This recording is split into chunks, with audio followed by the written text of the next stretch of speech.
My name is Brian Carson, and I oversee what we call life groups here at Pure Heart. We're located in Glendale, Arizona, but we're right on the border of Phoenix, Arizona. As we really started to dig into the platform and into data,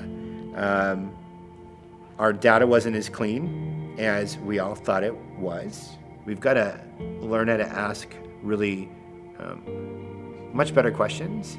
And even in that, how do we actually do something with the data that we're learning? Once a year, our planning team goes off and they meet for a couple of days and we create our sermon series for the whole year. And so they're taking data and we go, hey, look, actually, did you know that among our folks between the ages of 19 and 29, that we're seeing a high debt to income ratio specifically to these areas of student loans? Well, even though that shouldn't come as a shock to us, how are we messaging in the auditorium when we say, hey, let's talk about your debts, your whatever, and actually specific to student loans? If you're going to ask the question about what is the propensity for rate of divorce in our congregation, you have to ask, well, what are you willing to do about it?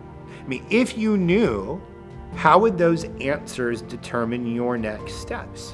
What would it look like to actually take those propensity scores and actually in a year's time reduce the rate of propensity? So we need to understand, what does that word mean for our people?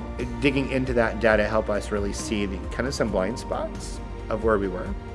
We have seen an increase in our online attendance.